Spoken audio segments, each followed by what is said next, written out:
Good morning to all of you. First, let me extend a very warm welcome to all of you who have joined with us today for the anniversary oration, happening to mark the 40th anniversary of Center for Banking Studies of Central Bank of Sri Lanka. The inception of Center for Bank Studies runs back to the year 1981, which was initially established as a training institute mainly focusing on agricultural and rural credit. After going through many transformations within the last 4 decades, today we have become an institute which conducts roughly around 100 different training programs a year in different disciplines catering to thousands. And we celebrate that success story today. So today we have a very prestigious crowd consisting of academia, professionals, senior government officials, former central bankers, including past governors and deputy governors, as well as top management and my colleagues at Central Bank. Apart from the audience in this Zoom platform, we are joined by many who is watching us right now through the official Facebook page of Central Bank as well. So we are happy to have all of you here in the audience and welcome you again warmly. Bridging the knowledge gap and preserving the trust in the professional education system. This is our topic today. And we have invited Dr. Chandra Embuldeniya, founder vice chancellor of Wellassa University, to speak on this topic. So we warmly welcome you too, sir. And I must say the audience can interact with us and direct your questions on this topic through the Q&A option in Zoom and also as a comment in the Facebook post. We will take those questions in discussion in a separate session after the oration. So without taking much time, let me now invite the Deputy Governor of Central Bank of Sri Lanka, Mr. K.M.M. Sirivaratna, to deliver opening remarks for the oration. Sir, over to you. Thank you, Kushan. Very good morning to all of you. I warmly welcome all of you to this important landmark event where the Center for Banking Studies of the Central Bank of Sri Lanka celebrates 40 years of excellence in educating the financial sector of Sri Lanka. Today is the 40th birthday. So let me start by wishing CBS a happy 40th birthday. First, let me take you through CBS history very briefly. Dr. Varnasena Rasaputram, the then governor of the central bank, wanted to establish a permanent training institution to provide the internal staff with a better training facility. So as a result of this, Rural Banking and Staff Training College was established at Bagatale Road in Colombo 4. This college was inaugurated by the then Honorable Minister of Finance and Planning, Ronnie Dimel, on September 15th, 1981. While operating for a while at that place, it was decided to relocate this college at its current location in Rajagiriya. Accordingly, this new complex was declared open by the then President, His Excellency J.R. Jayawardena, in December 1986. Operating at this new place for about a decade, it was felt that training provided should be expanded and go beyond rural banking and staff training. As a result of identifying this need gap, marking another milestone in CBS history, this college was restructured and renamed as Center for Banking Studies on 21st December 1998. Since then, CBS has been a predominant training center which provides immense support to uplifting human capital of Sri Lanka, Central Bank, as well as other financial sector institutions. During the past 4 decades, CBS has well established itself and achieved many accomplishments. Today, CBS continues its remarkable journey by following strategic approaches to ensure that knowledge and skill gaps in the financial industry are well addressed. So this is never easy for any professional education institution because the world is evolving in an unprecedented pace due to various technological advancements and other market developments. Naturally, it poses challenges for the people as well as the system in any discipline. So in this context, both the professional education system and recipients should trust the learning process. The responsibility of preserving this trust lies with the professional education system itself. So how does this happen and what has to be done? To discuss more on this well-timed topic, today we have invited Dr. Chandra Embuldeniya, an eminent scholar in this field, who was the founder vice chancellor of Wellassa University. Dr. Embuldeniya will now discuss on bridging the knowledge gap and preserving trust in the professional educational system. So to give you a brief introduction about Dr. Embuldeniya, I now hand over the forum to Kushan. Kushan, over to you. Thank you. Yes, thank you very much, Deputy Governor, for that opening remark. So let me spend a couple of minutes to introduce Dr. Embuldeniya to you. Dr. Chandra Embuldeniya was the first private sector personality invited by the government of Sri Lanka to set up a national university. As a result of this invitation, he founded the Wellassa University, in which he was the founder vice chancellor.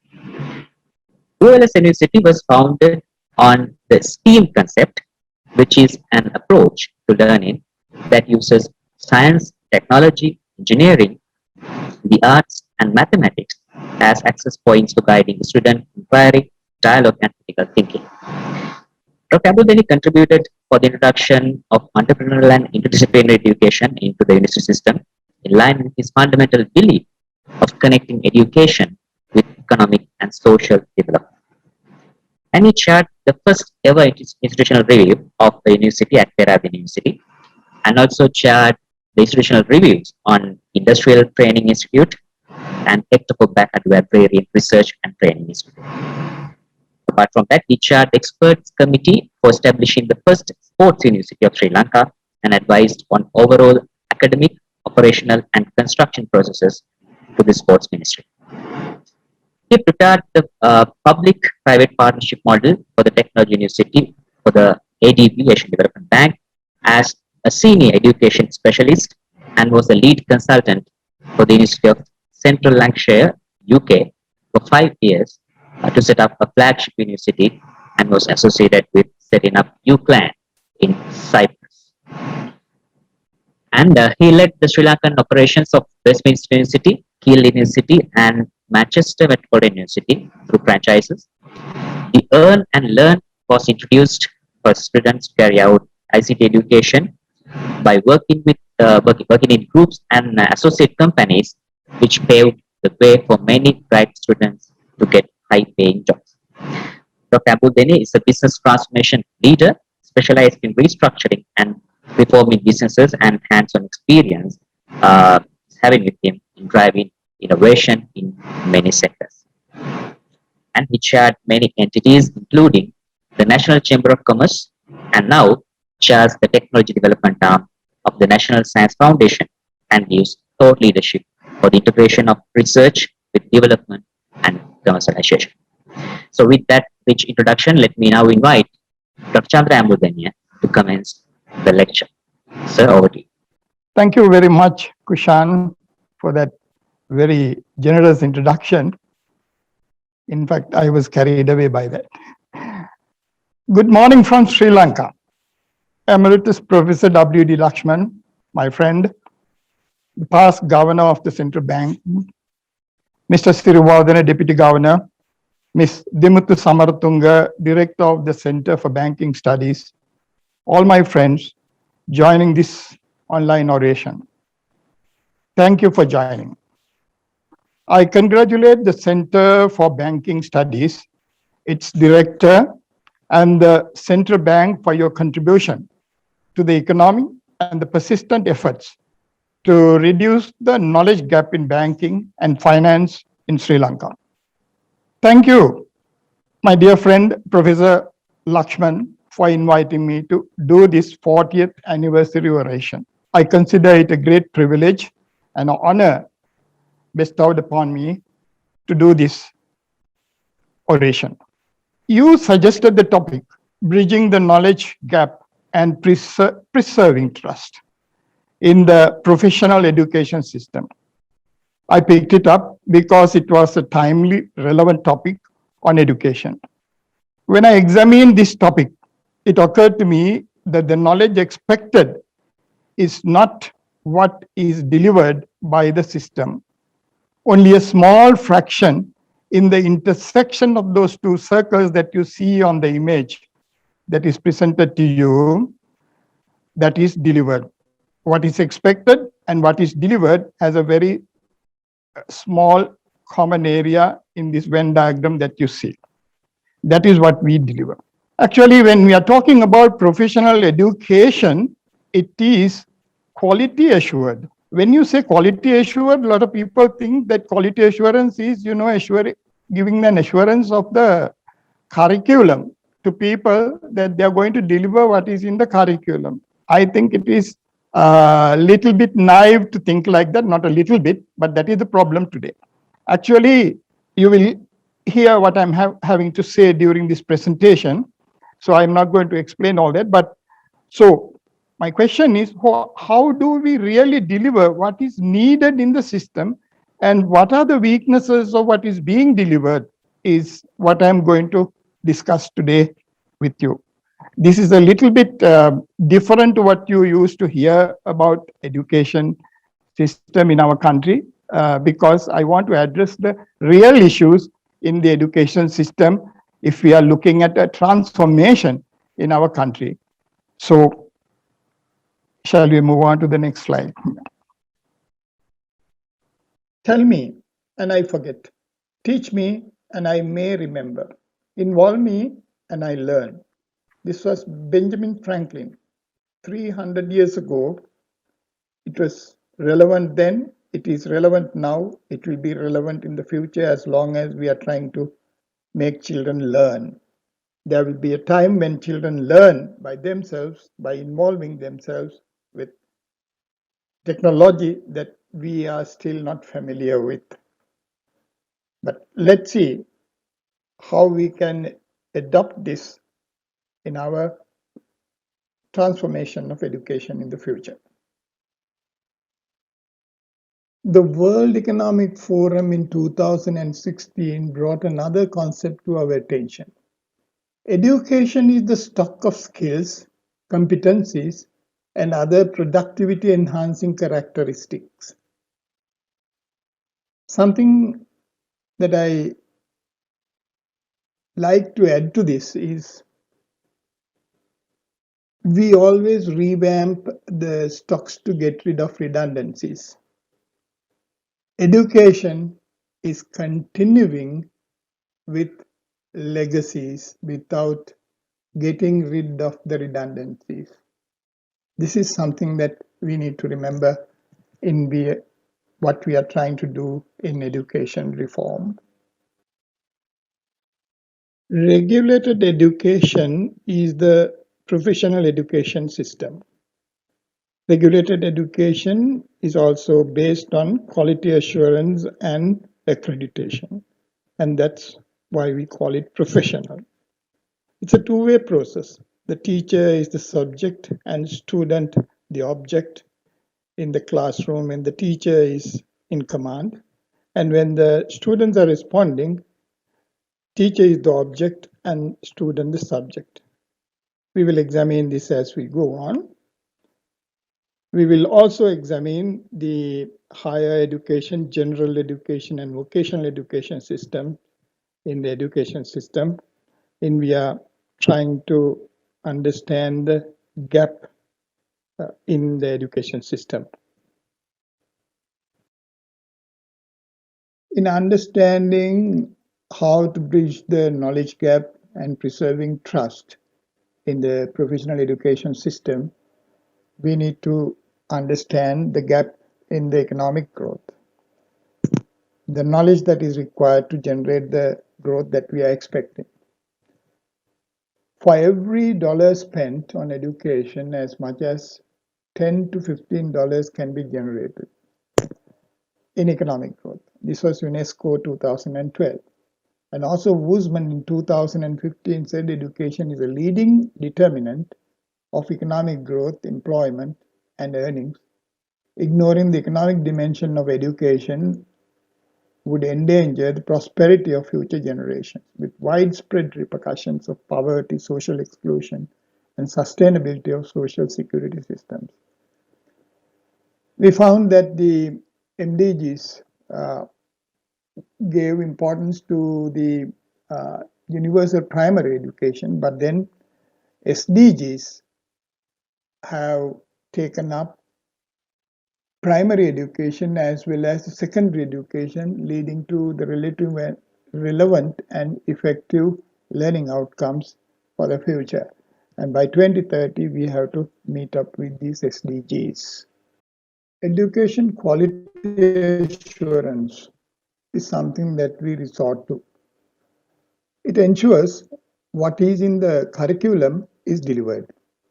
But curriculum is not a warranty to ensure that relevance in the context of serving economic development. This is also stated by Woosman.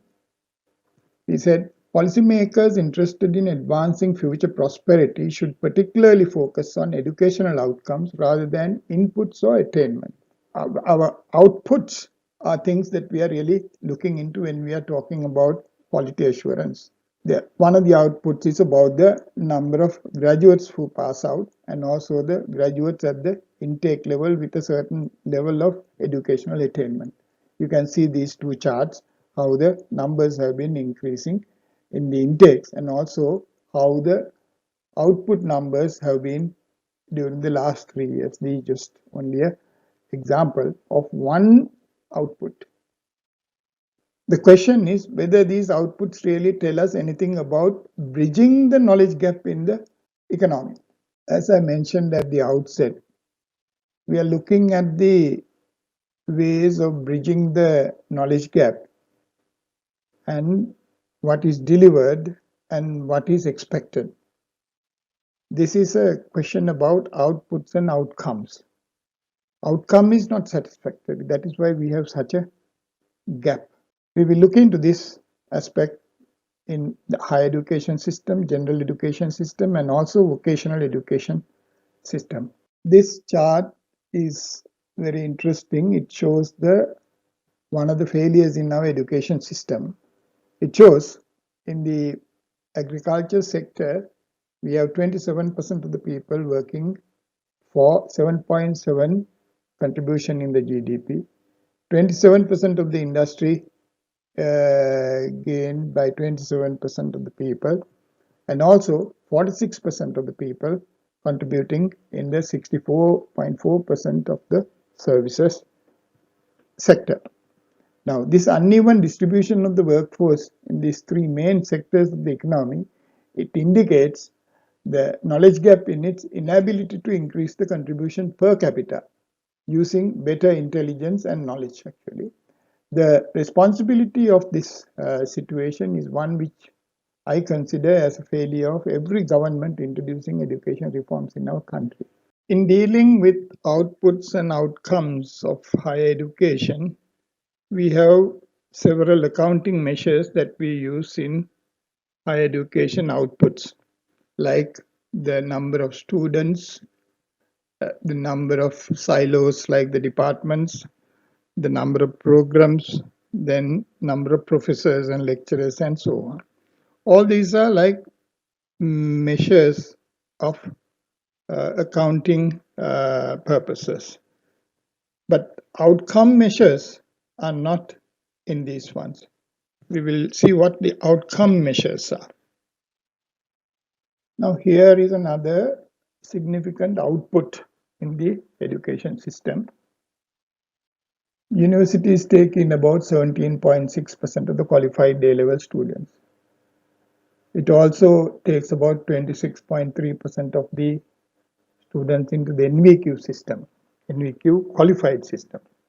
Then that leaves out more than 56% of students who do not get into any of these two. So those students go after other programs, but most of them are left as unskilled people to go into the work environment to make a living. Now, this is another huge gap and a failure in our education system. Why?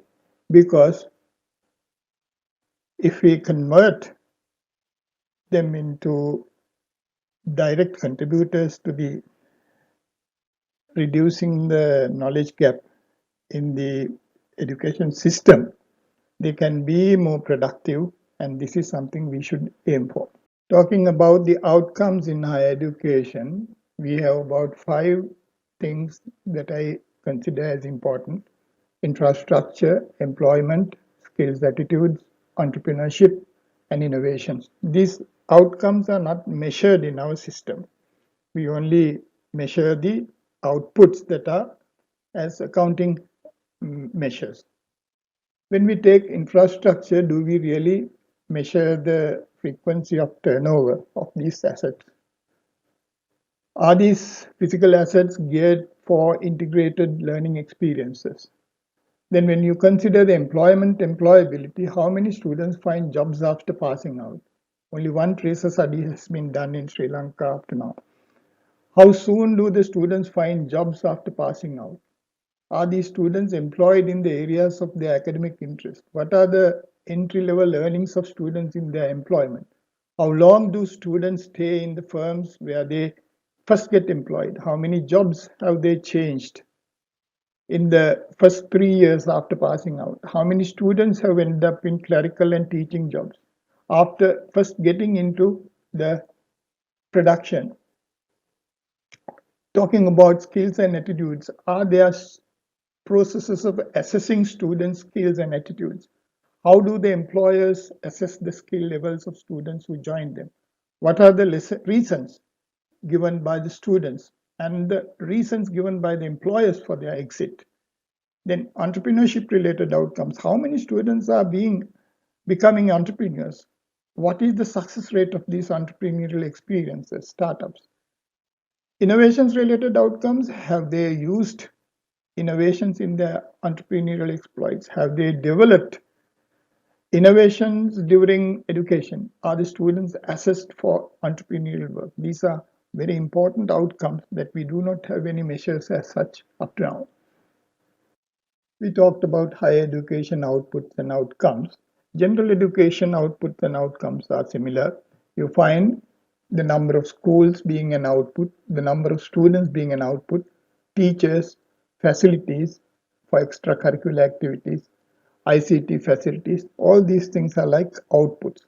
The number of science, arts, commerce, and technology schools, then the number of students enrolled in these schools, the number of teachers in these schools, then the number of schools among the categories with playgrounds, gymnasiums, etc., and the schools with ICT facilities. We produce very good accounting figures, but they are not outcomes. Now, the outcomes of general education are like the time spent on classroom lessons, homework assignments, field activities, developing skills such as communication, analytical, computing, research, woodworking, metalworking, etc. Those are field activities. Then solving real life problems, developing integrated knowledge with STEM education. Then tuition, extracurricular activities, community work, the level of teachers training related to teaching the subjects online, then the assessment of teachers by the level of students' achievements. These are some of the outcomes that I can think of. And even if you measure them by the number of hours, then you can get some indication of the level of achievements in outcomes. But these are all going into reducing the gap in knowledge.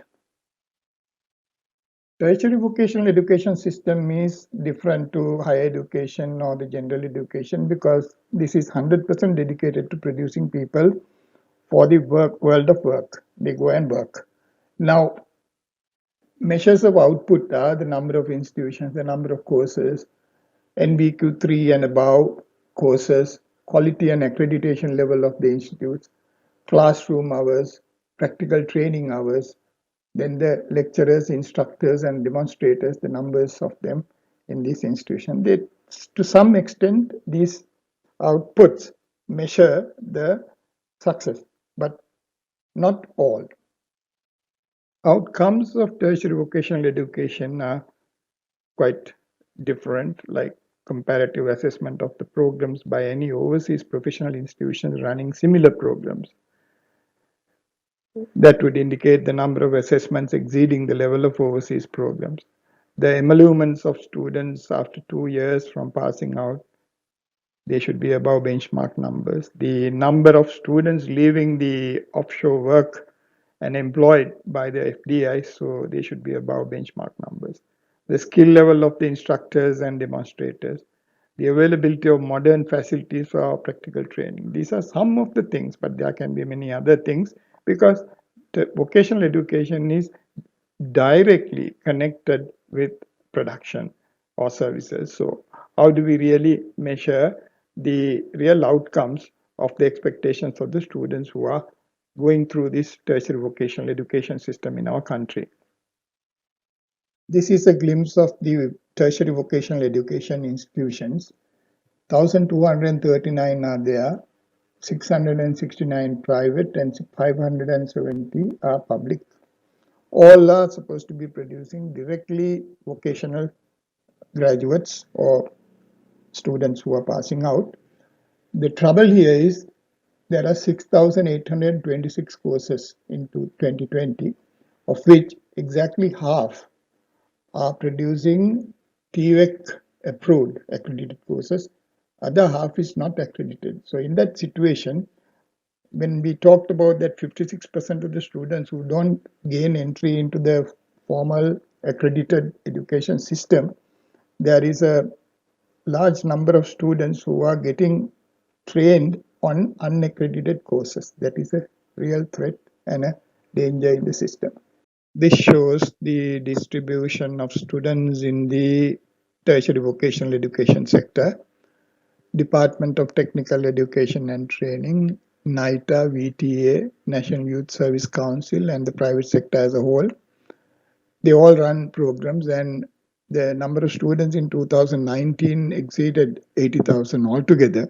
The trouble with this is what we said earlier, that about 50% of these courses are not accredited by the Tertiary Vocational Education Commission, and therefore whether it is run by the private sector or whether it is run by the government institutions, that has to be checked and then clean up the courses for running due to popularity of the subject, but not the usefulness to the national economy in reducing the gap in the education process.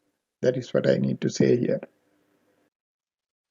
We talked about the students' access related outputs, but in terms of outcomes, we need the capacity of students to handle sophisticated work measured in the outcomes.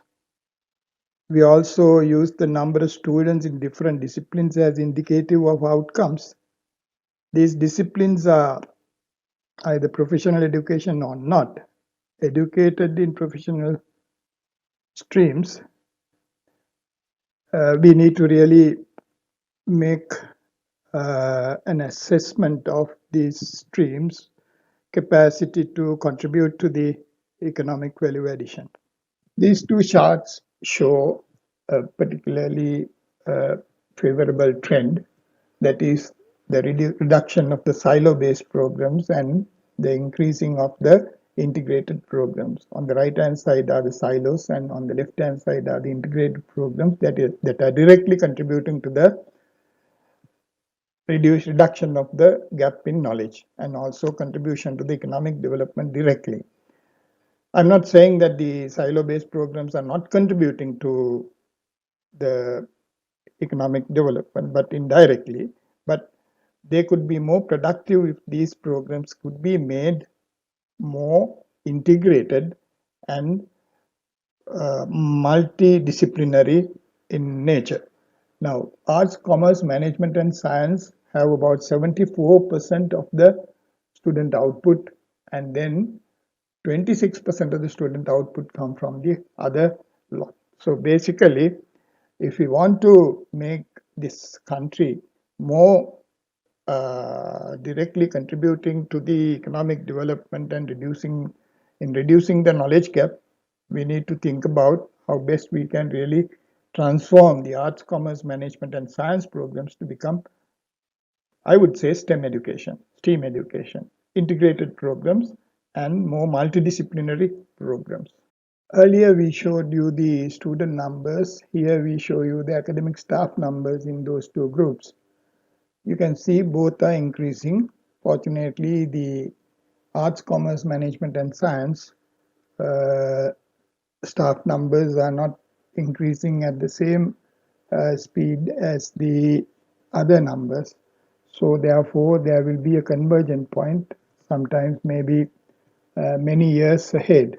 But we want to speed it up so that these arts, commerce, management, and science will be able to really integrate with the science programs and produce STEM education or STEAM education and contribute directly to the economic development.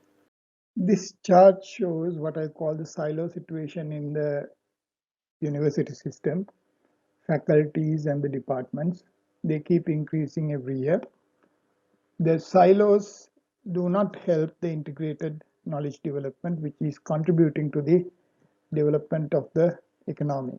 Integration, I have mentioned several times now, working on multidisciplinary programs, integrating with different subjects, but these subjects are within the department, so there is very little that they do to integrate with the other subjects. And also we find the lecturers also sitting in these compartments without open space, and that also is another problem. Then we have the laboratories also idling with a lot of static resources. Laboratory space must become common entity while the research only becoming having the ownership of the technology side. Now, in this silo-based programs, we need more integrated programs rather than running individual subject-oriented programs, because the subject-oriented program, the single subject-oriented programs have very much less opportunities in the job market. So that's another thing that we need to remember. But we keep increasing degree programs without paying heed to this requirement. This chart depicts the disciplines and the academic staff attached to these disciplines, and it shows 55% of the academic staff are in these silo-based programs. Now, what we really need is to transform this situation to a lesser number of silo-based staff members, but more multidisciplinary programs with these silo-based operations, so that they can be contributing to the economic development. We have the technology stream coming up and the students passing out very soon in large numbers, because most universities are running these technology programs. I dread to think the job market for the technology students, though we work with the assumption that they will be able to find jobs. They will have to compete with most of the vocational education students. Let's hope that the market develops in some way, because the technology programs are also now running on a silo-based system. This figure shows the power wielded by the arts, humanities, science, and management studies by the professors. Professors are the chairs of these disciplines, and there are 67% of professors in this discipline. And then 33% are in the other position. Therefore, if they want to change into multidisciplinary programs, then they have to integrate within them, but the resistance coming from the individual chairs, because they lose some of their power. That's an issue in transforming education. Gaps. The outcomes may not meet with satisfaction due to several reasons. In my opinion, there are 5 reasons: infrastructure, skills and attitude, employment and employability, entrepreneurship, innovations. All these things are related to outcomes and measured by KPIs will show you where we are falling short. Government has spent a large sum of money in setting up physical infrastructure in our education system. The problem, as I said earlier, is how frequently we turn over these assets to productive results. That is number one. The number two is about the idling and trapped resources in these institutions. Those should be identified and made use of. Then the third aspect is like when you go to a science school, and very few science schools in our country, and we need to think about ways of running these schools at least twice a day, morning shift and the afternoon shift, so that a lot of more students can enter the science stream. This chart shows how non-state higher education institutions have been increasing over the years. We want more of these private non-state higher education institutions recognized as degree awarding institutions by the UGC. So skills and attitude related outcomes are very important. The employers expect these things, and also attitudes really make or break the success story of an employee in a company. Bad attitudes really get them out very quickly. Paper qualifications earned with memorizing text and reproducing at written exams is not equipping the students with the required set of skills. We have identified several essential skills, and these essential skills must be built into the program so that the students develop these skills as they develop the knowledge also. That is something that we need to inculcate in these students. Graduates facing employability problems discover that their skills and attitudes are not good enough for the employers, potential employers. It's not the knowledge and the paper qualification that the employers are looking for. Also, I have seen that many students who get into a job, they get firm fatigue very fast. Why? Because they have very high expectations and they don't get it from the company where they are working.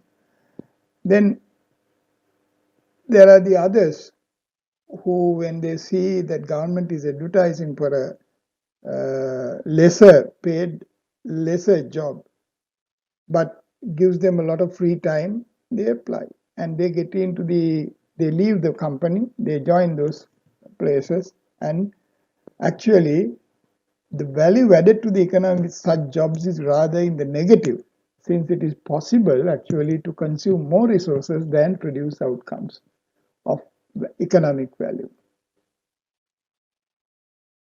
Entrepreneurship related outcomes. Entrepreneurship is now taught in universities as a course, whereas it is a practice and an experience. It was first introduced in a university at Wellassa and in 2005, and it became a common word in the university system after that. It became popularized. But most universities have interpreted this as a course, something that students have to score marks from. I consider it as an experience that students have to produce entrepreneurial results from their own efforts when they can do it from within the university as well as from outside when they get into a job. Innovations related outcomes. Innovation skills are latent in the students and should be given the opportunities to emerge from within the student. This too is not surfacing from the students in the universities due to the unsuccessful approach to education. Sometimes the school children produce more innovative exhibits than their university counterparts. There is no systematic approach in any government or private institutions to commercialize the innovations that whatever level they are produced. I help the National Science Foundation, and it is making an effort on currently to fulfill this need and taking the entire value chain to commercial level from innovation to the commercial end. The impact of the gap. Now, increasing professionals is essential in this whole thing. We have already seen that we don't have that critical mass of professionals. The other one is actually not having the infrastructure and the underutilized infrastructure in the system. And also during the COVID period, we have seen that the online education has been able to, without getting into the hybrid mode, to run many programs. So the tertiary institutions should be making an effort to increase the numbers of the professionals by increasing the capacity utilization. There is rationale to increase the programs that have a ready market for graduates. It is also evident that there are professional institutions behind the professions that hold on to their limits of production. So as a result, the doctors, engineers don't increase just like that. Also, there is a possibility to increase new disciplines into the programs. Then again, we can produce team programs out of the silo-based programs into becoming more production-oriented. Then again, the entrepreneurship can get into most degree programs as part of the learning process and experiencing process so that the students become entrepreneurial at the end of the day. Commercializing research and development. The universities are very well equipped with human and laboratory resources to conduct research. The products of this research go to give students marks for their performances. But this needs a little reorientation from the inception, with the lecturer setting up research questions and objectives that lead the students to produce outcomes that would be useful in adding value to the economy. It is a little bit of thinking different. Then, when the products are ready, the industry linkages are now operating also in the universities. They could very well be used to commercialize the products. And I know for sure because I'm involved in that process now. Then also they have recorded some successes recently. But then there is another aspect, that, also the researchers, we have top level researchers in this university, and they have access to foreign funds. But the foreign funds are currently blocked. I think, the government must take a serious look at how to get these funds released for the benefit of the researchers in the universities. Improving the entrepreneurial character of students is a definite advantage in reducing the gap. It comes from within. Actually, the students have the opportunity to learn this during their study programs. If the study programs contain the entrepreneurial nature of the subject they are learning. I asked this question from the lecturers. What is the purpose of learning your subject? How can it create wealth in the economy? So if the lecturers were able to explain that, they scored more with me than without it. Actually, the entrepreneurs really take very high risks, because when they have 10 startups, only about 3 become successful. But those 3 really can make up for the other 10 plus more, because it creates jobs and wealth in the economy. Fourth Industrial Revolution and upskilling, it's called the 4IR. And during this, particularly during the COVID period, most countries used the opportunity to upskill their workforce to meet up with the challenges of the 4IR. And there were many countries who came up with their success stories in digitalizing their economies. Now, in our country, we are a little bit late, but I think if we make an effort, we can still do it very quickly. Millennials actually are in the driving seat now, but when the generation Z comes into working, they are waiting now, but when they come into the economy, I don't know what jobs they are going to be doing. Actually, it's going to be very hard to imagine, because Oxford University assessed that about 40% of the jobs will disappear in very soon due to the robotization, artificial intelligence, IoT, machine learning, big data, and analytics coming into the economy. Thought about the fourth industrial revolution. Let's take one example in Sri Lanka from the industry sector. There are two other sectors, agriculture and service. Just look at industry sector and look at these categories of these various workforces in our country, the occupation. So what I find is that we are still very much unaware of the job losses that will occur in the near future, and that these jobs will be taken over by machines, but we are not preparing for the new world of work that will arise in the days ahead.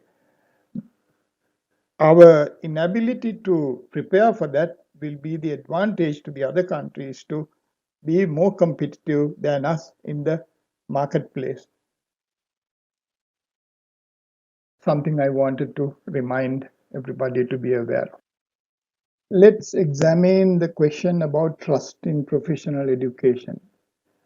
I looked into the dictionary, Oxford Languages, and there are three things given to explain trust. That is reliability, truth, or ability.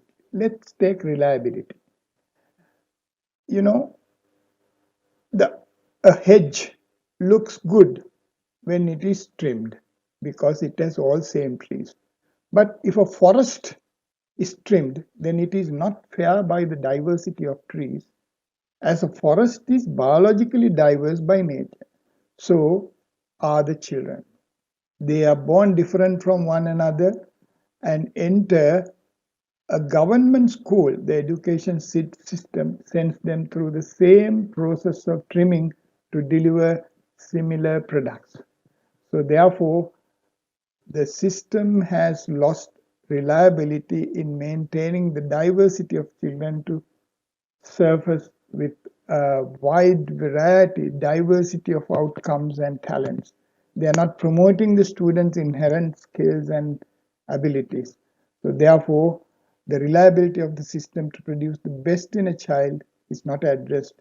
Instead, it only works at the convenience of the subject. Next, let's examine truth. The truth in education is one of relevance. Our system uses outdated legacies, as I explained sometime before, in structuring the education system. We have Oxbridge and this red brick model in our universities, which is a legacy from the colonial days. While the legacy creators have changed themselves, we continue to follow the legacy system up to now. Peradeniya and Colombo are the pioneers of these legacy system, and their model has been emulated by a lot of universities in this country. In fact, all the universities, except Wellassa, which I started with a different approach. As I said, with multidisciplinary, silo-free education. But after I left, it appears that that is also slowly moving towards the legacy system. So therefore, the truth in education that is being of relevance to the reducing of the economic gap, I think is also missing in this equation. The third element of trust is ability. Let's consider the ability of people in the education system. I wouldn't want to go into the teachers because they are the products of the system. But I want to talk about the people who are designated to change the system, the people who run the system. When the government change, these people also change and they bring new value propositions into the system. And they have tried all kinds of tricks in the past when every government came to power. But the system didn't produce the results to really reduce the gap in knowledge that we are looking for in terms of increasing our economic growth in our country. All efforts in the past actually have not been able to produce outcomes that have compelling impacts on the economy. The other aspect is that in order to do these changes, we keep on getting more loans from the multilateral banks. Basically, I discourage that because we need thought leaders, not money leaders. Here is another situation that reflects the backwardness and the gap in knowledge and also the weakness in our economic growth in our country. It shows the ratio between the public servants to the private sector is 1:2.8, which means the taxpayer has to maintain all these public servants. But the contribution to the GDP is like 5% of the GDP. Therefore, this is a matter that the government should take note of and help improve the contribution to the economic growth from the public servants, at least to make some of the institutions that are run by the public service to become more revenue generating institutions by using entrepreneurial means than what it is doing now. Continuing with the ability on trust, the problem we have experienced in the past is due to the colonial system of education, that is the legacy system that we have retained in our education system. And in this legacy system, we have created mindset silos. And because of these mindset silos, we have created the infrastructure silos.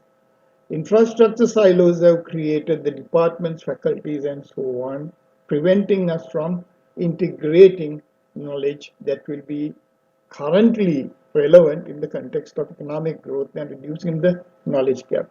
It is really a crime against the future generations, denying them their future and imposing the present situation upon their growth in the future, which will never happen under this silo-based system. So we need to really give a better opportunity for our future generation by breaking down these silos and enabling them to develop an integrated mindset. So putting all these things together, I want to mention that trust in education is therefore eroded, and that erosion has to be really cannot be preserved. So therefore, the word that we have used in our title presentation in here about preserving trust is not relevant, but we really need to really recover from the present eroded state to a resuscitated high level of trust in our education system by improving on all these three aspects that I have explained up to now. Another aspect in the university system that is one of the most critical things that adds to the knowledge gap of the system as well as outputs and outcomes is the ragging that is going on in the universities, and the university's preferred solution to this ragging is turning a blind eye. Ragging has different connotations in the system. It's a human rights violation in the extreme forms. Then the organized nature of the ragging that is going on in the system, then the backing this ragging has from the student unions as well as from some of the staff members in the university, and also the helplessness of the vice chancellors and the others who are supposed to be looking after the welfare of the students in controlling and managing this. Then again, the security staff who are rendered helpless in managing this. Recently, there was a relief committee that was appointed, and I was a member. A Supreme Court judge chaired it. There were the vice chancellors, president's councils, and deputy chair from the University Grants Commission, and reverends from Buddhist and Catholic religions. The things that we heard from the students who came before us were really appalling, and every case is a criminal case that can be held accountable in the court of law against all those perpetrators of those inhuman acts of violations. There were about 80 students who came to us asking for help. A report was prepared with the details of every case without revealing the identity of those students. In those cases, it was very clear what was happening in the universities. The net effect of these violations of human rights is the stifling of the mindsets of the new students, and those new students becoming the raggers in the following year and for abandoning their values that they came to the university with. They leave with much lesser values than what they really brought in. The monks who joined the university as students, I would say 98% of those monks really were subject to ragging and violated their seal offerings. Then this perpetration of this ragging from generation to generation is clearly way adopted by a political force to suppress the development of these students in the universities, to deprive the economy of that knowledge that will be an asset in bridging the gap in knowledge as well as in the economic development of this country. This, I conclude that the raggers' ulterior motive is a political one. It is to keep this country in a depraved state without competencies of resounding levels to thrust the economy up. This report gives an account of the devious methods they use in ragging, how they initially prompt the students towards liking the ragging, to make them part of the community, part of the group, and then increasing the intensity of ragging in the second stage, and then finally making them part of the group, subservient to the unionists, so that they can have the numbers on the streets when they want to agitate, and also serving the political end of suppressing knowledge in the university by, as I said, cutting the forest down to size, trimming the forest, and that is the net effect.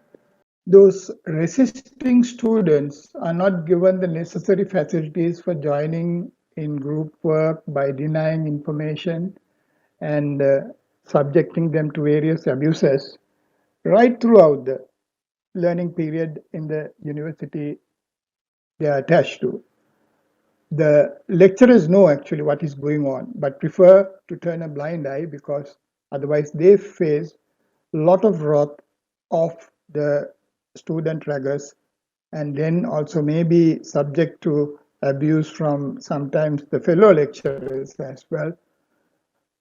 These incidents and such tactics that cannot be controlled by the ordinary human beings running these universities, make them subservient to the students, and they would rather prefer silence as opposed to taking action.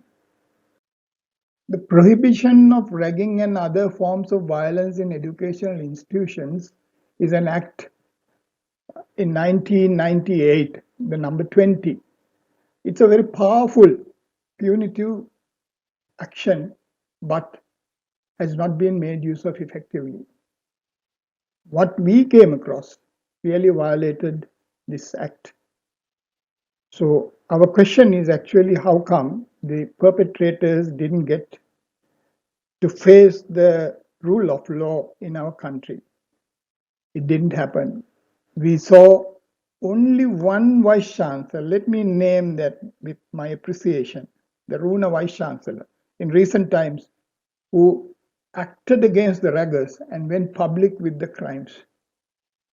So the point I'm making here is that whatever we do to elevate the contribution to the economy by trying to produce the right human capital, the impact will not be felt until and as long as this ragging prevails in this university system, until the ragging is totally eliminated, to give a free hand, a free movement to all the students in the universities to act independently. These are simple charts just to give you an idea about the build-up of ragging in the universities and the impact those activities have on the students. Initially, registration takes place, then the orientation and building up of pseudo welcoming friendship, and then a social event as an eye wash to everybody. So while this is going on, there is ragging in hostels slowly beginning to happen. This is the phase one. And in that process, they erode the personality and may subject the students to psychological torture, and then in some cases, physically abuse them, invading their privacy.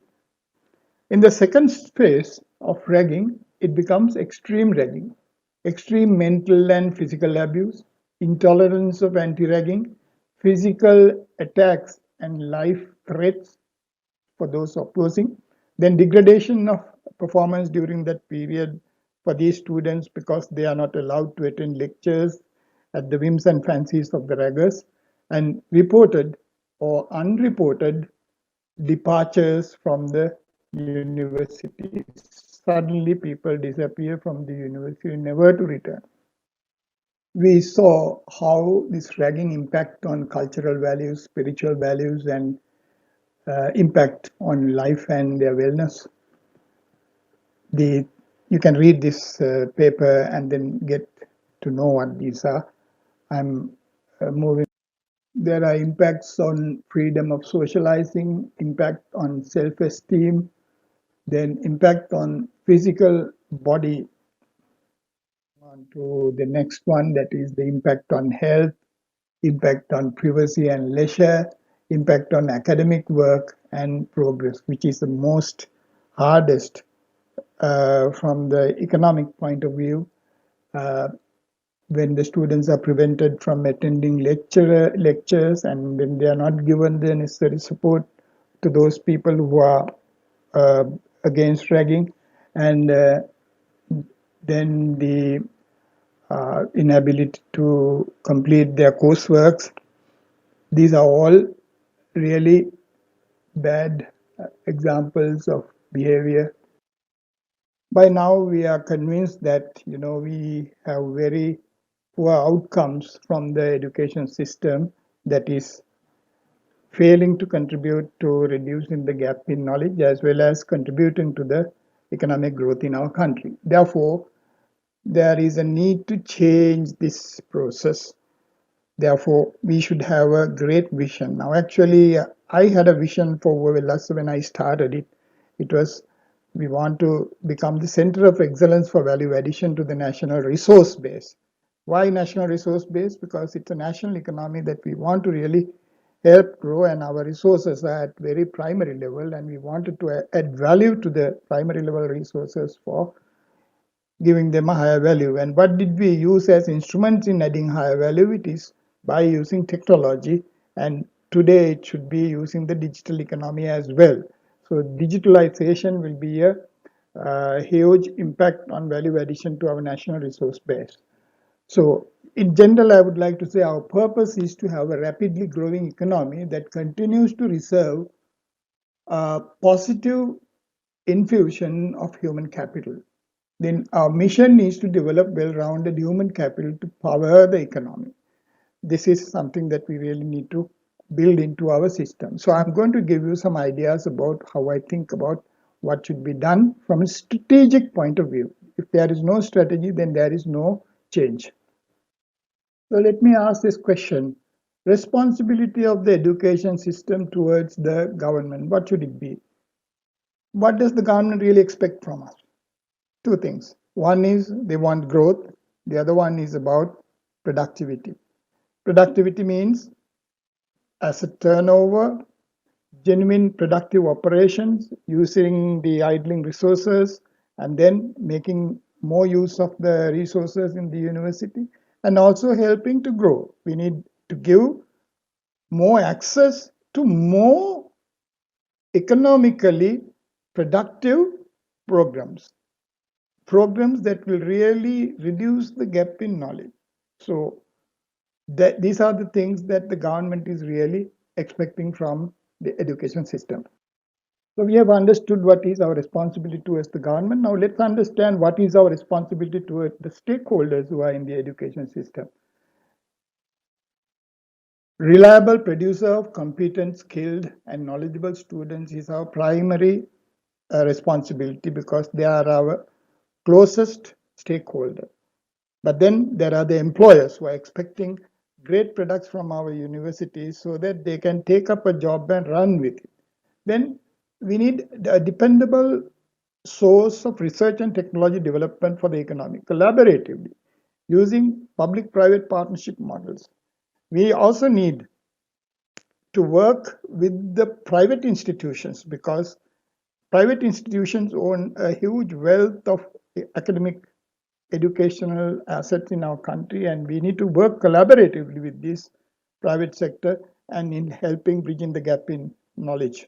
Then the experiences with the students, academic staff, employers, parents, and all these people who are looking at this university system and who are expecting something from this university system and the education system, and we have to deliver that expectations beyond their expectations. Actually, we have to have great, excellent relationships with these stakeholders. The relationship is an experience, so we need to deliver that in a more resounding way. And so that we can build up trust. As we said earlier, the trust has failed. So we really need to build up trust with this relationship experience. Then again, the image of the education system to reach an awesome level.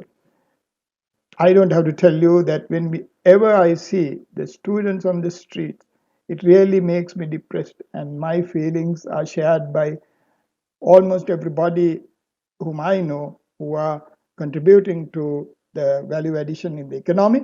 And therefore, the image of the education system should be really improved and resuscitated to build up trust. We have seen what the government is expecting from us and also what the stakeholders are expecting from us, and describe that as our responsibility to deliver those outcomes. Now let's see how we are going to do this, actually deliver this. What are the processes of delivery to satisfy these stakeholders and the government? First is actually making the public and private institutions to join us collaboratively to produce these well-rounded students. Right now, this collaboration, I cannot see it. There are universities who are trying to send their students for some industry experience, but there is no enough engagement with the private sector, with the people who see the future, in terms of developing curricula, then introducing concepts into the learning process, and engagement with the private sector to give the students the experience and developing in the multi-disciplinary programs, that there is so much work that they can be doing in the private arena so that the students can get more experiences. Second, enabling students to follow preferred programs with preferred subjects. What is this? Actually, we are doing a supply oriented education now. We decide what we should be giving students and we deliver that, and we think it is going to create economic value, and also we think that the students will be able to use that as an instrument to find a good job in the economy. But we have seen the results, and they are all majority, like 56% of the students are really not getting into either vocational education streams or university education streams. Now, those people who are left outside are even in a worst shape to find a job, except for the few professional courses that are running. So, my argument here is, let's change to a education model so that the students can choose their programs, and also students can choose the subjects to really be included in these programs, so that the programs will be more meaningful to the student than to the university for its convenience. The third thing is about institutions to run programs in two shifts and to increase intake in high demand programs. There are programs that are in high demand, but not just for their simple popularity, but because of the economic value. Now, when we say economic value, you have to very clearly understand I'm talking about reducing the gap in knowledge and increasing the economic growth. So let's identify those programs and increase such opportunities for the students. And then fourth is about newly developed multidisciplinary programs with high demand to run in dual mode. Now, dual mode means you run one shift in the morning, another shift in the evening, or you run programs online and increase the opportunities for students to really engage in these programs. Now, when we stick a bunch of students into a program, we don't allow them to do anything else. But in the new era, in the new normal, I think the digitalization and the availability of knowledge and information on the internet gives them so much opportunity to learn. I mean, if we want to test them, let's test them and certify their knowledge. See, some system to do that. So we really need to develop multidisciplinarity and also look into the high demand areas of where the multidisciplinarity is needed, and then cater to that need. Then also a collaborative system of research to fulfill the economic needs. I explained about the value chain and how the research should be working along with development, and then how to get into the commercial end. And of course, as I mentioned, I'm helping the National Science Foundation to develop this value chain. We really need to really look at the university how we develop this value chain oriented research for commercializing. Then the engagement with external entities to be managed by professionals. We need we have a lot of external entities like the private sector, the NGOs, international organizations, other universities, and also these are managed by professionals. So therefore, we need a lot of engagement with these external entities and developing knowledge from our side. There will be no ragging in the university that I'm thinking for the future, or other HR violations. The independence and the security of these students must be ensured in the new university that we are thinking about. I don't know if the government can do that. If they can do that, my hats off to the government. By all means, go ahead and do that. And that is what we really need to do in order to transform the education system from this sickening situation now to a more vibrant, more agile, situation where the students will be really very productive in the economic value chain. We have now seen what the government is looking for and our stakeholders are looking for, and how we are going to deliver what the government and the stakeholders are wanting. First and foremost, we need the people, human capital, and they should be well trained, equipped, and remunerated. Second is we need the information capital, the technology capital that will integrate the information systems and gather the information, and also big data analytical tools. And our technologies are so advanced that we can use the technologies to have a very well integrated system, so that the strategy will be integrated and aligned with the purpose of the university, which I did, of course, using a lot of manually used methods in the 2005-6 those years. But now the things are much more sophisticated. Organization capital is also necessary to have good leaders, apolitical leaders, and succession plans to find the right leaders from the good leaders, then super teams that we need to develop, and also a culture in the organization which is free from unionization and politicization of the culture. These are three important things. Of course, I can speak for hours on these three subjects, but the point is, these are the three essential things that we really need in the foundational level of the organization.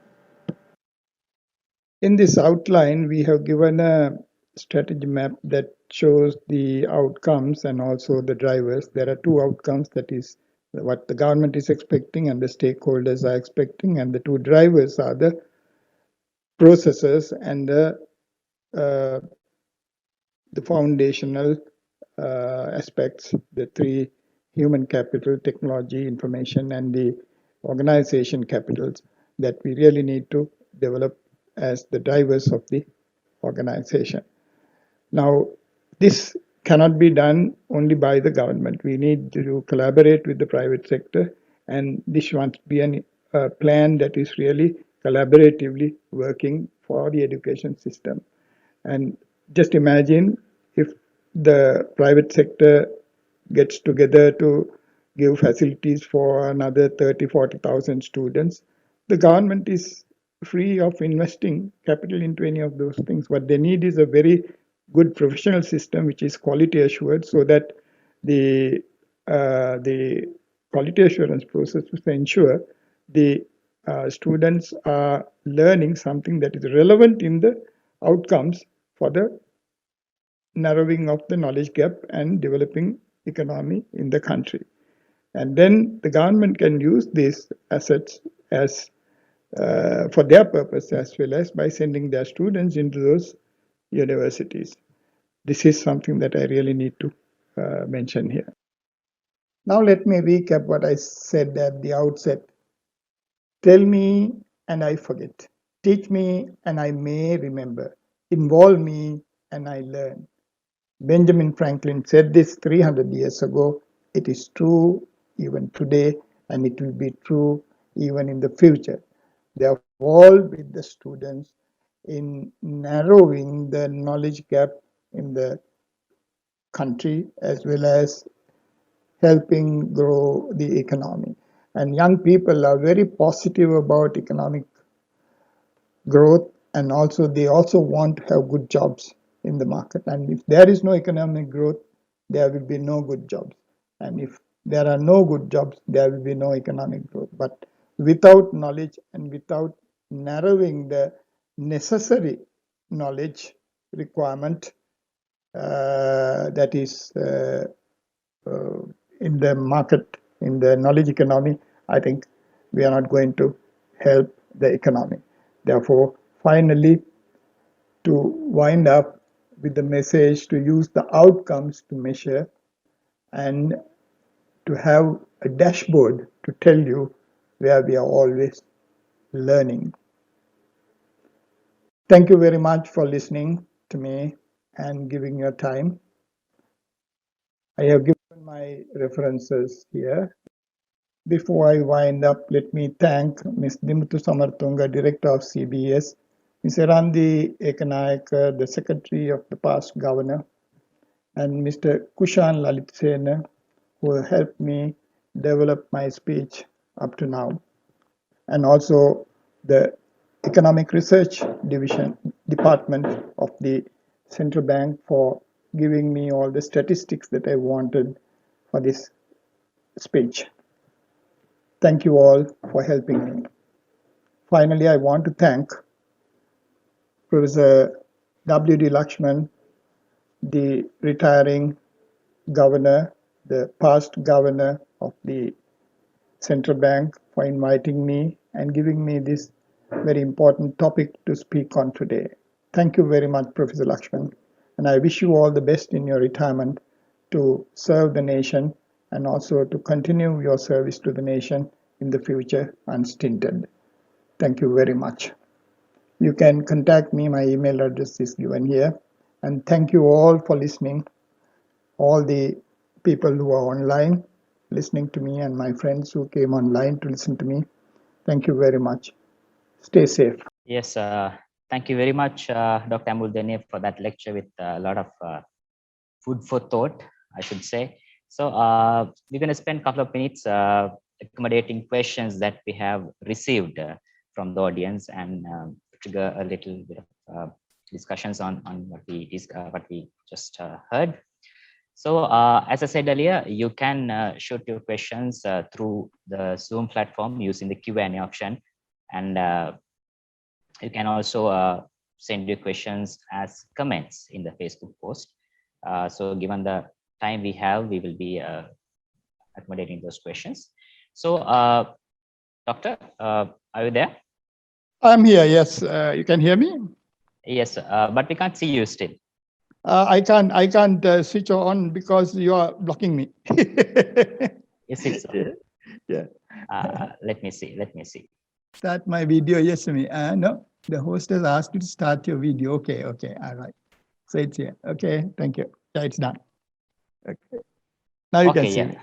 Yes. Yeah, now we can. So, Doctor, to start with, now at the beginning of your presentation, you mentioned that a lot of redundant knowledge is there because like what is being delivered is far less than what is being expected. So in that case, do you think the current institutional arrangement, now we are suggesting a huge transformation, right? If we have to correct this thing.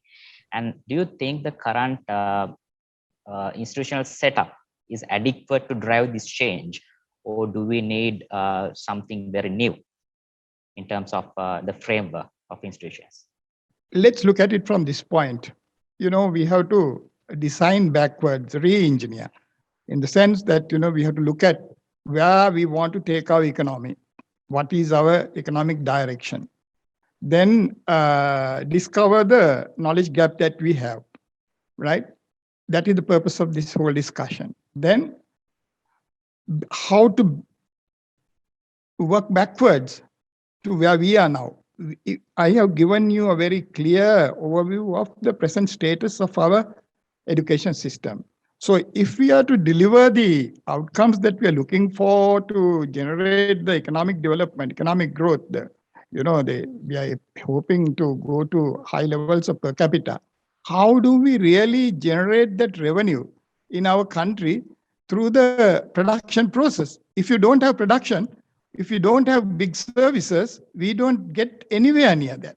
We are in our agriculture, we need to really do a huge transformation to get some people from the agriculture sector released into other areas.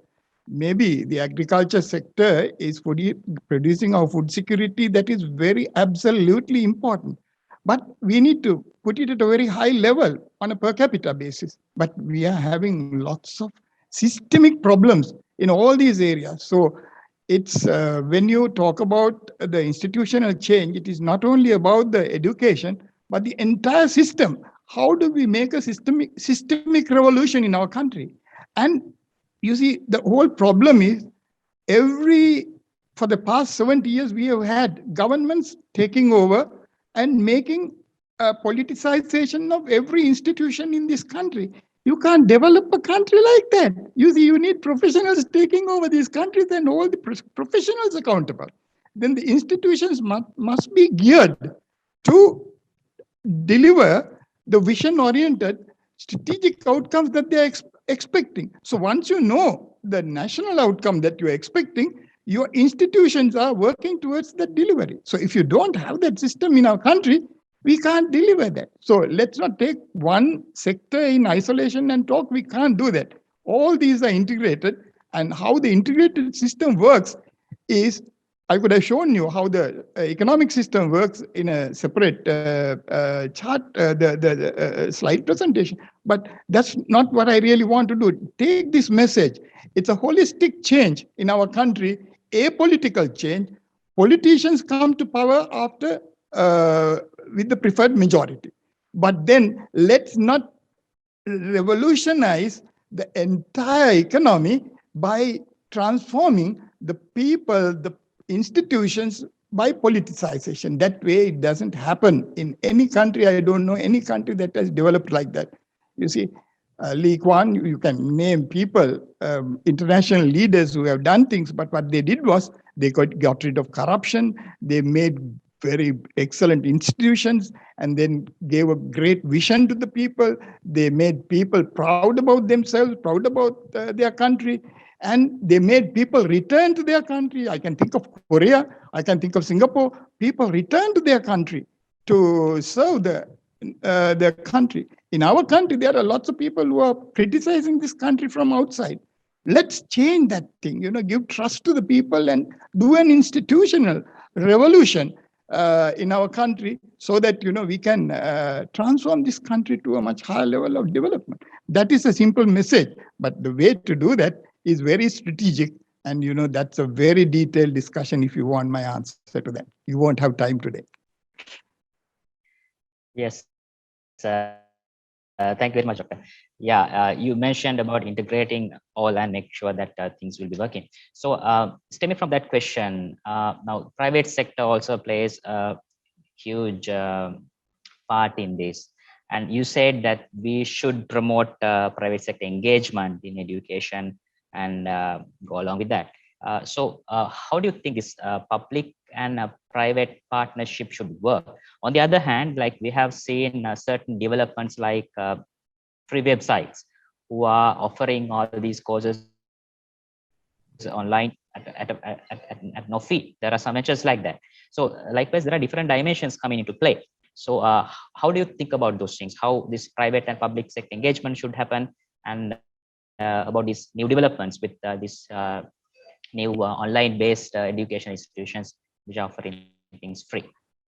Excellent question. Excellent. Thank you for asking me that question, Kushan. The point is, I will take a small example, very simple example, which people can understand. You see, now the National Science Foundation very recently started reforming its agenda.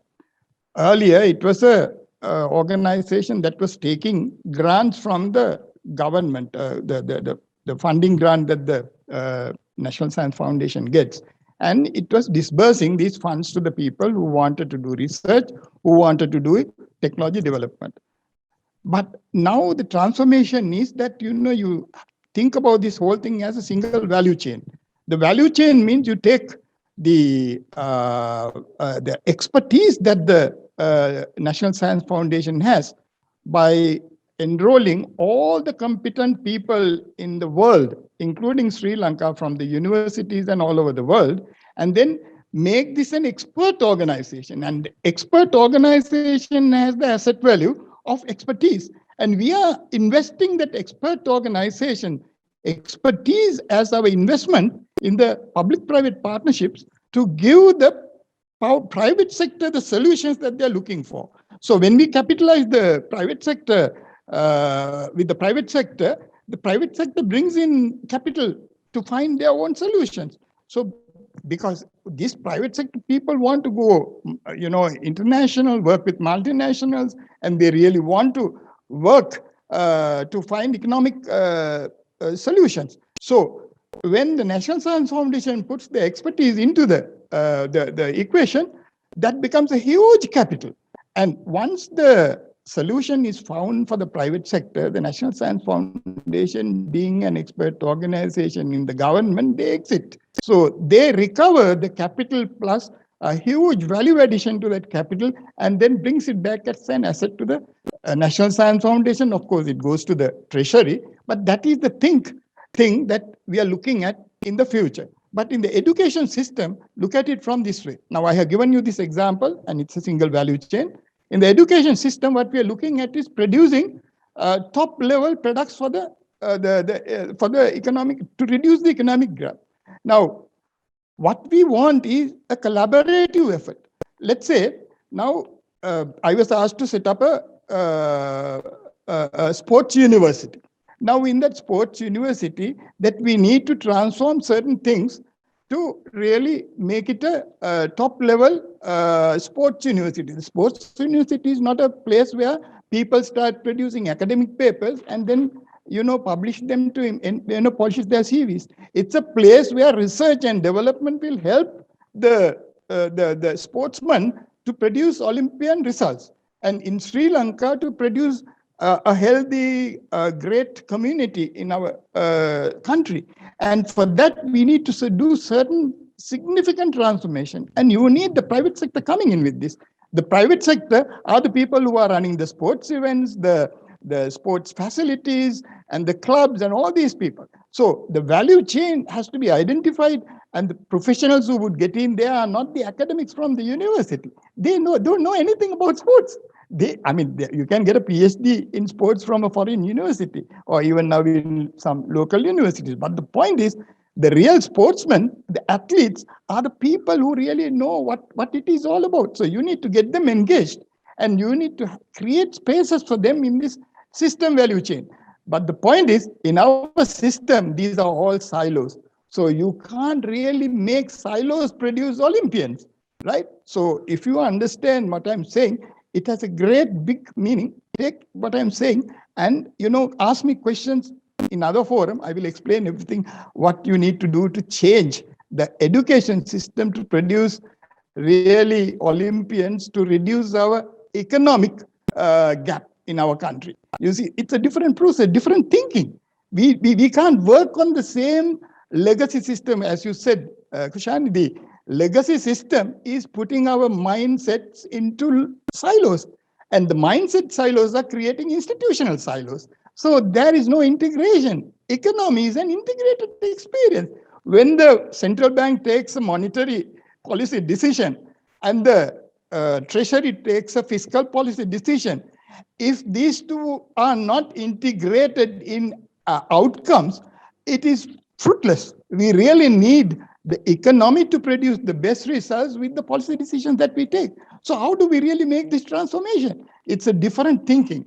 So get the mindset free of these silos and work towards an integrated mindset. That is what I'm saying. Yeah, thank you. Yes, thank you, Doctor. So then looking at the overall picture and coming back to the university again. So as the founder vice chancellor of Wellassa, we thought of sharing that experience with you. So this is from a question. This is a question from audience. So there's what sort of things you did to map competencies when you're with university, and bridging the corporate requirement and the behavioral competencies of graduates. What were the things specifically done during the university while you were vice chancellor? Thank you, Kushan, for that question. That gives I'm authoritative on my personal experience. I can tell you that very easily. Yes. You see, I had to start from the University Grants Commission, which asked me to produce a different university from the present system. So which I did. The difference was that how I differentiated was that, in the knowledge that we gave the students, we brought in essential skills into the program. What are the essential skills? Communication skills, language skills. That means, Tamil for Sinhala students, Sinhala for Tamil students. Then the computing skills, 2005 I'm talking. So we gave them a lot of advanced technology from that point of time, and kept on improving on that. Then what I call this, reasoning, quantitative reasoning. We use a lot of statistics, but statistics don't produce results. The quantitative reasoning methods are different. So how do you really get these quantitative? Then we gave them morals and ethics. These became pieces of learning in the whole integrated learning experience. And then every degree program I made, I asked the question from the lecturer, where do you create wealth in this degree program? So if they didn't know the answer, I say, oh, Kakulaganta, don't bring that here. So basically, we really need to think in terms of economic value addition. I started programs for value addition to tea, rubber, latex, rubber means latex, and then palm, which means coconuts. And then, of course, at that time, palm was being promoted by the government in a big way. Now it is not. So coconuts, and then, of course, palm in the northern peninsula. Then also mineral resources, how aquatic resources, how I looked at it is these are our national resources. These are the national wealth that we have. These are lying as primary products in our, when I used to have very useful discussions with late Dr. Saman Kalegama, you see, we talked about how to transform this, primary level resources into high value resources. This worked in my mind. And then so we designed programs so that the students can come out from the university knowing how to convert the tea into a high value product. Now, I spoke on several occasions, I spoke to the tea industry, the factory owners, the producers, the big companies, and all those people in different annual forums. They brought me in, and then I spoke to them. But they all say this is what we need to do, but nobody is doing it. You see, how do you add value to tea? The tea is only bringing us only about 1.3, now it must be less, $billion. If we want to make it $5 billion, how do we do that? I've shown the way, the strategic way of doing that. It's not only about crop science, it's a whole integrated value chain, right from the inputs into the product process, and also at the commercial end. So we know about the Porter's value chain. It talks about the inputs, the logistics there, and the process, and then the outputs, logistics there, and then the marketing and all that, and the customer and the service end. This is, and also infrastructure and human resources and all that, will giving support to that. But the whole value chain has to be understood and felt. People who feel this value chain must come into education. Then only you can structure the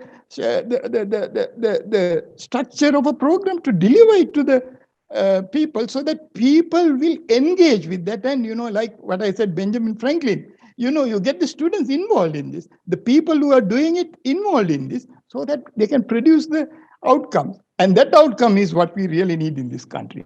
It's not a simple thing. If you look at aquatic resources, if you look at mineral resources, I can show ways of transforming them into 5 times more wealth than what we are having now. But then I'm not a single person to do that. But then people must understand this, and they must be able to activate these ideas. You see, that's a whole issue that we have in our country. People think in silos, they think they're right. I'm also a Peradeniya product. But universities are all trying to be Peradeniya, including Wellassa now. So we are going back to the legacy system. We really need to transform this whole thing to be differentiating ourselves and, working on integrated knowledge and multidisciplinary knowledge, and then get the students to pass out with really a job when they pass out from the university. I never encourage students to go into government service. In my, I was there for about 7 years, actually. The people who passed out during that time, that means about the 6 batches that came into the university during my time, they really went out and got good jobs.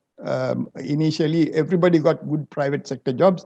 Later, gradually, I could see the erosion, because a lot of people are ending up as teachers, and then they are also going into low-level government jobs.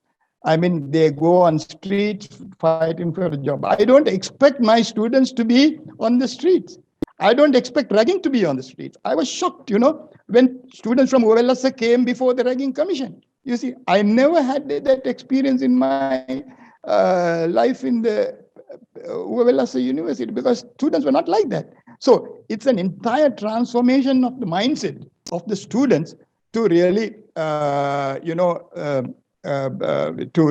adapt to the for the love of economic development. If they don't love economic development, helping this country to develop, I don't think they have any place in this country. They are the people who go outside and then criticize. They fail here, they go outside, they criticize.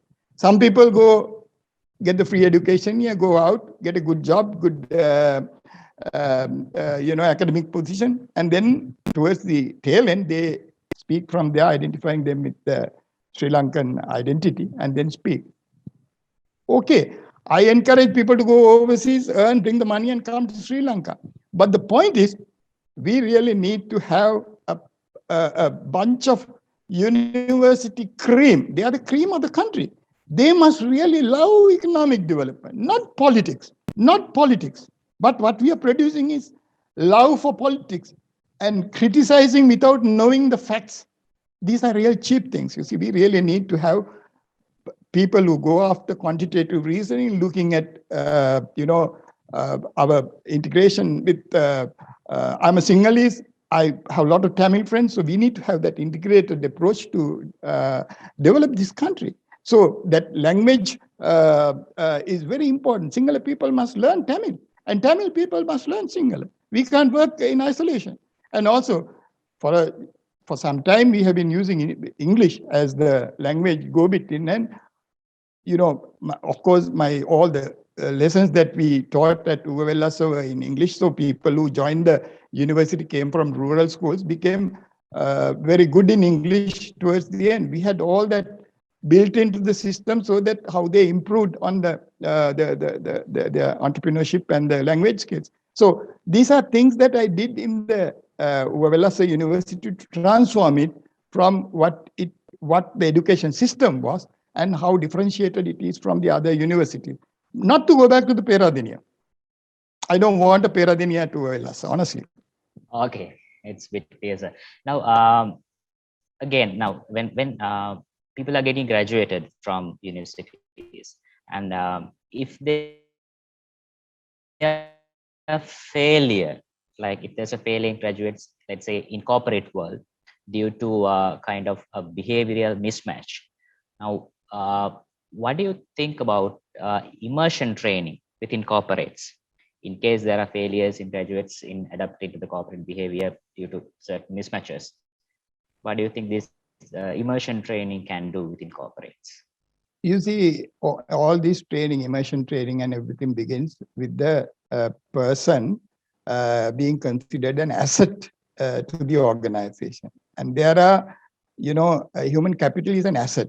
And there are not just one method, there are so many other methods of getting this asset to develop the intellectual and competency value in them. So, getting people engaged on the job, getting people to understand the job by doing it, and all that is part of the learning process. So I think as a process of giving competency, it's a very good way of doing it. But there are things,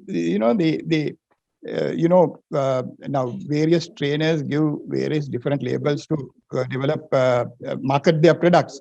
How I would really look at it is actually, there are several fundamental competencies that every person needs before they join the private sector. And that preparedness must come from the training they get in the university. So that's what I really want to tell you, really. Yes, okay. Time. So let's accommodate only one more question during the time duration. So let's say now we talked about a lot of changes and the whole system should change. Now, if we think about a particular starting point, let's say if we have to change the system and if we should start it tomorrow, what do you think as a starting point of doing that to conclude everything?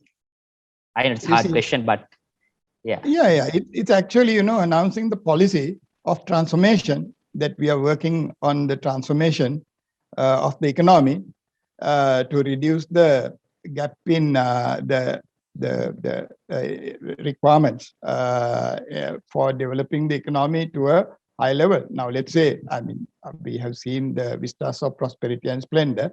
It's a document. I don't know how many people in this country have even read that thing, but now, of course, I take that document as the precedence to all activities when I'm helping a government department. But the point is, you see, we need some bigger thinking at the high end, and that bigger thinking is something where we want to be in 5 years' time. And if you can envision that thinking, 5 years is a very short-term period of any situation. But now, for example, China is thinking 1,000 years ahead, and that's why they are doing everything with us, with the Belt and Road Initiative and all the their relationships building, and they are all the connectivity with all hundreds of countries, and they are building up a huge network so that their future will be very secure and they will be very powerful in the world in time to come. And it's a gradual process of developing. Now, in our country, we don't have anything like that. Even for the next 20 years, we don't have, because what this government does will be changed by the next government. I mean, everything, this is not useful. This, that way you can't do. So we need a national policy thinking, a national visionary who will be giving the vision for this country to move forward. And based on that vision, that we must structure the program in agreement with everybody who are influential in politics in our country, so that they adopt that. You can't have something that is extreme left and extreme right agreeing on certain things. It should be economic thinking for value addition. Then, of course, there are two other aspects in this whole thing. For sustainability, it is the social thinking. How can the society benefit with this? The other one is, sustaining the environment. We don't have to, I don't want to talk about the environment, but, the social benefit is very, very important. So integrate these things so that, we don't harm the society, we sustain the society and keep the environment, in a good condition, and, recovering the values of the environment, giving it back. And then think about the economy. It is economics. There is nothing else. And the strategy after that. The economists don't have the strategy. The strategy is by the strategists. So once you give the economic policy, the strategy must be designed. And that strategic thinking is what I am good at. So that's what I'm telling you. Okay. Thank you very much, Doctor. I think we have a few more questions to be addressed, but the time doesn't permit. But by the way, they can send me questions. Yes, they can send me definitely. questions. Yeah, yes. We'll be sharing those questions with you. Yeah, please do that. Definitely. Yeah, will do. So I'm afraid that we have to stop here. Thank you very much for all the participants who were very actively engaged in the discussion. And I think the next would be to try and put some effort to operationalize what we discussed here. And if needed, we go for the debates. So with that, I'd like to invite the Director of Central Bank Studies, Mrs. Dimuthu Samaratunga, to deliver closing remarks of the program. Thank you, Kushan. Can you hear me? Yes, we can hear you. Yeah. Very well. Okay. Yes. Good afternoon to all of you. Today is a very important day to us as we mark the 40th anniversary of the Center for Banking Studies, the training arm of the Central Bank of Sri Lanka. Center for Banking Studies stands proudly as a strategic partner in enabling learning opportunities for professionals in the financial sector of the country. So in making this milestone anniversary, we have planned a series of events, and this anniversary oration is the first of many such events. I wish to extend my sincere gratitude to you, Dr. Embuldeniya, for the very analytical and stimulating lecture you just made. I think I should also highlight that how honored we were when Dr. Embuldeniya, the founder, Vice Chancellor of the Wellassa University, accepted the invitation extended by our former governor, Deshamani Professor W.D. Lakshman, to conduct this anniversary oration at very short notice due to some unexpected events. So in fact, Dr. Embuldeniya showed his enthusiasm on our event by writing a very informative paper within a course of few days. We will be sharing this interesting paper with all the participants shortly. Dr. Embuldeniya, your speech was full of wisdom and revealed several interesting facts on how the knowledge gap in the education system is hindering the economic growth and productivity. You highlighted the importance of getting students involved in the learning process. These facts brought us, the Center for Banking Studies, new insights at the onset of our 40th anniversary on how to effectively bridge the knowledge gap and to maintain the trust in the professional education system. So thank you for that, Dr. Embuldeniya. Then the Q&A session was very interesting and provided clarifications to many concerns and created food for thought. I believe that debate is a necessary friction in the formation of an improved professional education system. As I highlighted earlier, we have many other events lined up to mark this anniversary, such as public awareness programs to spur public discourse on general economic topics, and then special training programs to enhance the knowledge of professionals on new subject areas. Even Dr. Embuldeniya highlighted how important this is at his lecture. And then we have a plan to educate and train school children on managing their finances from an early age. In line with this, our very next event will be a high-level seminar on fintech industry, which will be held within the course of next month, with the participation of both local and foreign experts. And I believe our events and programs will be of interest to many of you, and I kindly invite you all to join these events as and when they fall due. Now, if I may return to this forum, I observe that the oration today is virtually attended by the academia, professionals, students, former senior central bankers, the general public, as well as the top management and my colleagues at the central bank today. On behalf of the Center for Banking Studies, I wish to express my sincere gratitude to all of you for your participation and for your time at today's event. I also wish to thank the director and staff of the communications department of the central bank for their assistance in making this oration a success. And finally, I wish to thank my team at the Center for Banking Studies for their dedication and commitment, not only for organizing this task, but for their continuous efforts to maintain the credibility of this institution by delivering the best. With that, we come to the conclusion and we conclude the 40th anniversary oration of the Center for Banking Studies. And thank you very much and have a pleasant afternoon. Thank you, Doctor. Thank you.